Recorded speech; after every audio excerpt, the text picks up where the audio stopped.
Indicadores de la educación contemporánea. No podemos hacer un estudio de la educación en el Perú, en el presente siglo, sin referirnos a los indicadores de la educación en Europa y en los Estados Unidos, fuente inagotables de influencia pedagógica a las que las clases dirigentes peruanas acudieron cada vez que quisieron mejorar el sistema educativo peruano. Alberto Merani sintetiza las características de la pedagogía liberal que predominó en los últimos años del siglo pasado y en las primeras décadas del presente, aunque algunas de ellas están renaciendo con distintos ropajes, con diferentes máscaras, pero en el fondo del asunto, esas características siguen lentas.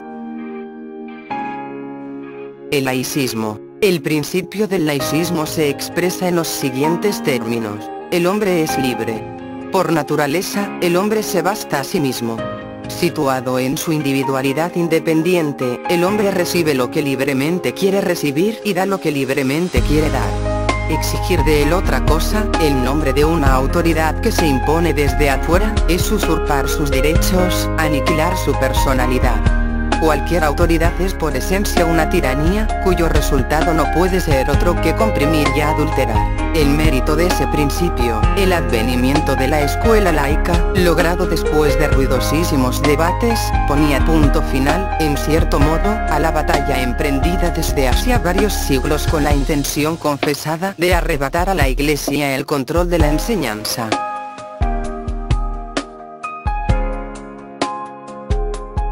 Igualmente, en Europa surge la necesidad de reformar los programas y los métodos de enseñanza.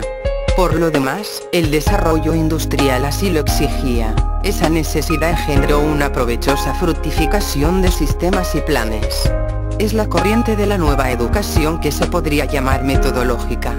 Sin preocuparse mucho de las doctrinas y de filosofías, encara el problema con criterio de teóricos. ¿Mediante qué innovaciones de didácticas es posible dar a la enseñanza primaria el máximo de su rendimiento?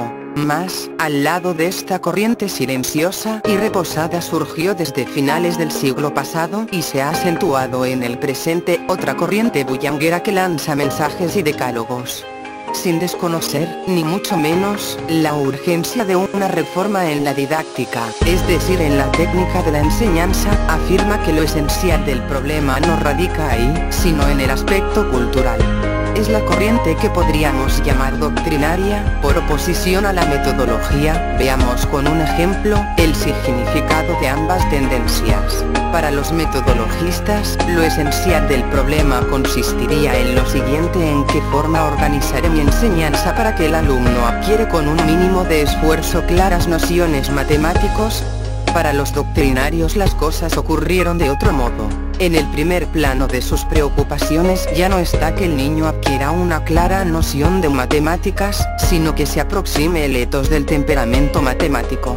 Los metodologistas recogen y aplican en el campo educativo aquella urgencia de la sociedad industrializada de Europa de metodizar el esfuerzo, de someterlo a cierto plan. En los alrededores de 1900, cuando la nueva didáctica comienza, la nueva técnica se propuso aumentar el rendimiento escolar ciñéndose a la personalidad biológica y psíquica del niño. Viene de ahí la parte de la nueva educación, de la escuela nueva que ataca la rigidez de los viejos programas, la tortura de los horarios inflexible, de los exámenes innecesarios, la corriente que aspira en fin a que se tenga en cuenta la personalidad de los alumnos tal como la manifestación mediante. Herbart y sus discípulos desarrollaron una metodología adecuada a los momentos de la enseñanza, otra de las fuentes metodológicas que sirvieron para que en el Perú contemporáneo también se desarrollara esa tendencia en nuestra educación. Herbart determinó los 4 momentos de la enseñanza. Esta debe mostrar el interés, asociar, generalizar y aplicar lo aprendido. En otros términos, dice María, Herbart ha procurado fijar la marcha de las ideas que van de las intuiciones, de las realidades concretas, a los conceptos, pasando por el análisis, preparación, la comparación, asociación, la abstracción o generalización, sistema, principio o regla, y la aplicación, ejercicios orales o escritos, a las necesidades ordinarias de la vida. La escuela funcional es la que se funda en la necesidad de saber, de investigar, de mirar, de trabajar. Toda necesidad tiende a provocar las reacciones propias para satisfacerlas, por consiguiente, la actividad se suscita siempre por alguna necesidad.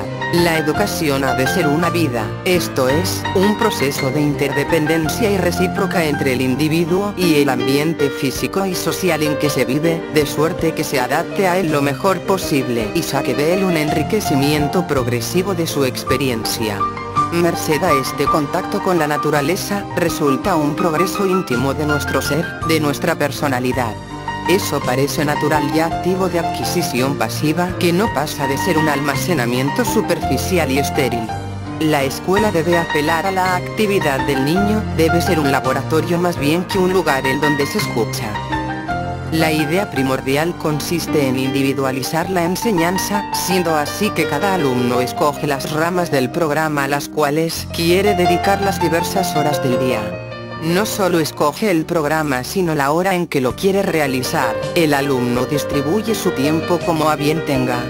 Puede dedicar, por ejemplo, varias horas del día, a la matemática. En el plan Dalton el niño es libre para continuar sin interrupción cualquier trabajo que le preocupe. El papel del maestro no es ya la instrucción de la autoconstrucción. La escuela activa. Hay que enseñar para la vida es la sentencia de la escuela activa de comienzos del siglo. Nuestro primer papel es crear el medio del cual sacará el niño fuerzas de crecimiento. El segundo es orientarlo. La escuela interrumpe la actividad creadora que demuestra el niño en la familia. Si la escuela ha de ser vida, hay que ir a la vida. Hay que ir a observar el mundo de la naturaleza y el mundo de los hombres para recoger documentos, fábricas, talleres, almacenes, hospitales, museos. Todo debe observarse. La naturaleza con toda su riqueza vegetal y animal es el gran libro del niño. El acopio se hace con el dibujo, la pluma, el recorte de grabados, la colección de muestras. Hay que luchar contra el verbalismo. La escuela del pasado es aquella en que se aprendía escuchando y estudiando un manual de memoria. La escuela activa es aquella en donde se aprende trabajando, buscando, observando y experimentando personalmente con un esfuerzo que el maestro procurará hacer lo más espontáneamente posible. La escuela se ha esforzado por formar al niño para una obediencia pasiva. El maestro manda, el alumno debe obedecer. Poco o nada se ha hecho para desarrollar el espíritu crítico, decían los pedagogos de principios de siglo. La escuela del trabajo es una escuela que tiende a respetar la individualidad del alumno y que con la continua actuación de sus propias actividades lo educa para aquello a que más íntimamente está llamando por sus disposiciones innatas. La idea central de la escuela del trabajo es iniciar en la escuela la educación profesional. Las escuelas públicas, no se mencionan las privadas que forman a los futuros dirigentes de la sociedad, deben desarrollar las actitudes manuales del alumno, cultivar los órganos necesarios para el ejercicio de una profesión y fomentar por lo mismo el hábito del trabajo. Se requiere, pues, una enseñanza manual práctica, mayormente si se atiende a las circunstancias de que lo más de sus alumnos serán más tarde trabajadores manuales. Preparar buenos artesanos para la sociedad del mañana, tal ha sido la mira incesante de este pedagogo.